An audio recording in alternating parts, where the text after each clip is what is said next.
Praise the lord. ఈ ఉదయకాలం కూడా మరొకసారి అనుదిన ధూపవేదిక ద్వారా దేవుని వాక్యం వింటున్న మీ అందరికీ ప్రభు పేరిట వందనాలు తెలియజేస్తున్నాం. ఈ దినం కూడా పరిశుద్ధ గ్రంథం నుంచి ఒక మాట చదువుకుందాం. కీర్తనల గ్రంథం 66వ కీర్తన 12వ వచనాన్ని చదువుదాం.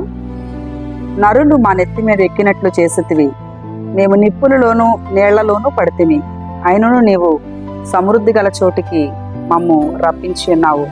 దేవునికి మహిమ కలుగును గాక.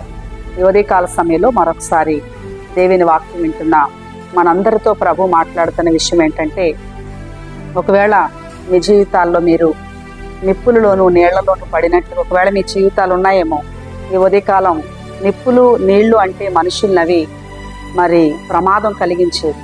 అంతేకాకుండా నిప్పులలో పడితే కాలిపోతారు, నీళ్లల్లో పడితే మునిగిపోతారు.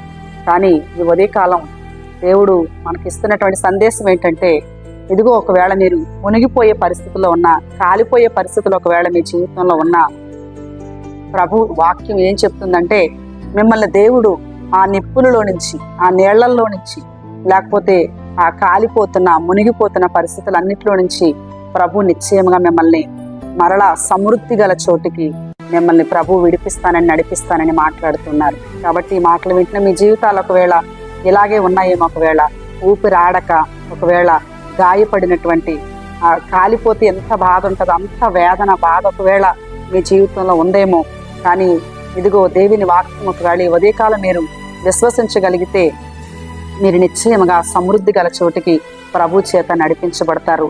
మనకు తెలుసు, శద్రకు మెషకు అబేద్నెగోలు అగ్నిలో ఉన్నప్పుడు వారిని ఎంతో అద్భుతంగా దేవుడు రక్షించాడు.